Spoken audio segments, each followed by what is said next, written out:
Hi, I'm Stuart Ryan and welcome to this TNAG Techniques blues session. In the last lesson, we looked at building the bedrock of blues using some basic vocabulary of chord tones and color notes, and then factoring in things like rhythmic phrasing and general phrasing. In this lesson, I'm going to focus on motifs, how to build short melodic fragments that have a cohesive sense of rhythm and melody. The reason we do this is because when you've got these ideas under your fingers, you can then move them all over the fingerboard and one idea can turn into several ideas. One of the main challenges with playing blues initially is just getting your ideas cohesive, getting everything to sound like a proper solo rather than random notes. Thinking about motifs will really help that. So let me play these 5 phrases for you and we'll see how they all work. This first phrase is fairly straightforward. You can see I'm really emphasizing the chord tones here. And rhythmically, it's not too much of a challenge either. It's a long stream of 1 and 2 and 3 and 4 and lots of eighth notes. The big thing with this phrase is the placement. I'm not playing on beat 1. I'm starting the phrase on the and of beat 1.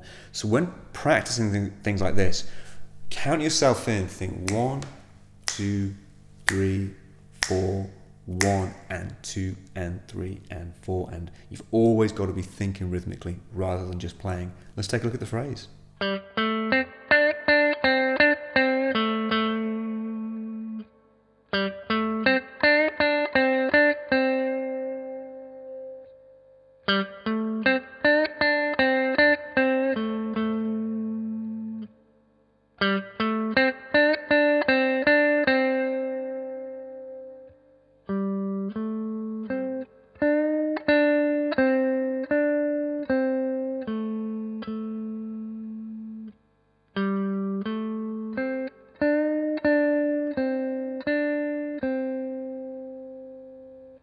In the second phrase, I'm going to take the first one and just shift it higher in the register. Everything's going an octave higher. It's going to feel a bit different to play because we're playing in a different place, but all of a sudden you'll see the extra mileage we can get by moving phrases around the fingerboard, up octaves, down octaves, low register, high register. When you can think like this, it really takes the pressure off because you're not always grappling for the next idea. It's already there, and then it's a case of just how you shift it, how you twist it round in terms of rhythm, phrasing, the melody you're playing. One idea just gives way to so many, and you become a far more fluid soloist.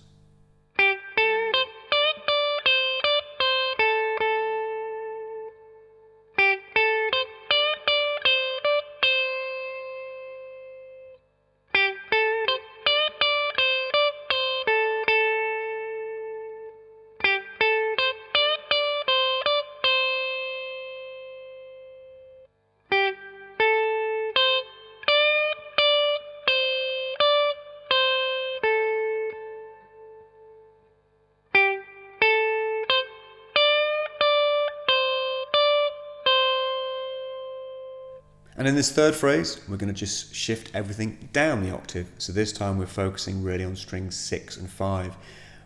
These 3 phrases really expose us to something called timbre, which is basically the sound and the feel of the notes in the register. Mid-range, strings 4 and 3, got a warm tone but they cut through. Strings 1 and 2, brighter, snappier, maybe sharper. Strings 6 and 5, thicker, warmer. Understand the registers on your instrument and you're opening up the whole vista of what you can play. Let's take a look at this one.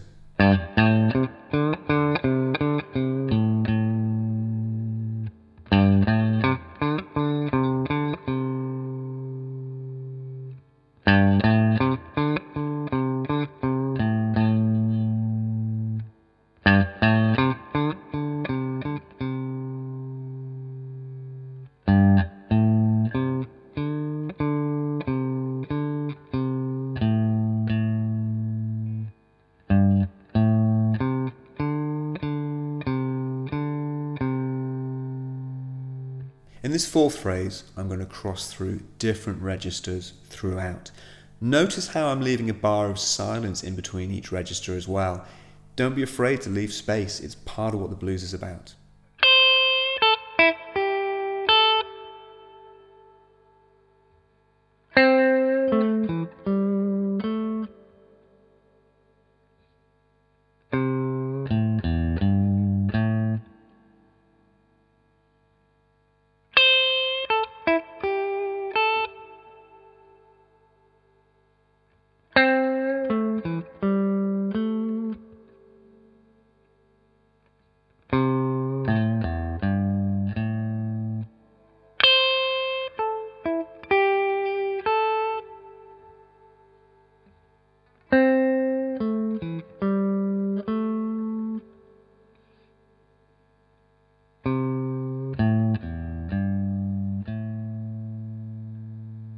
The fifth lick is all about the concept of the rhythmic motif. I'm going to use the same rhythm all the way through, but I'm going to change the melody each time. So again, the rhythm is the foundation of what I'm doing, but the melody changes.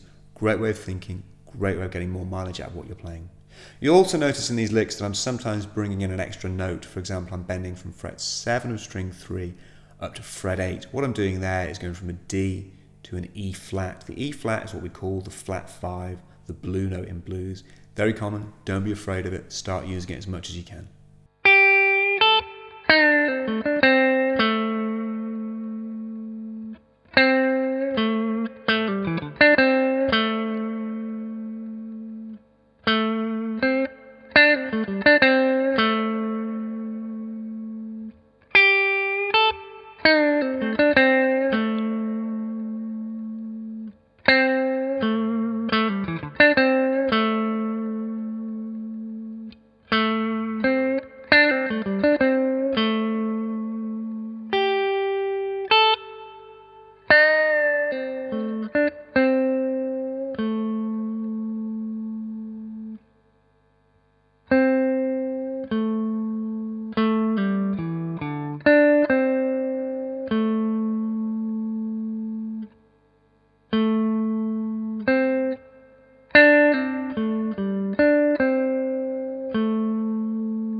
Thanks for watching. Remember, motifs are an integral part of the blues. You don't have to use them in everything you do, but understanding how they work and being aware of the concept of motifs will make you a far more confident and structured player.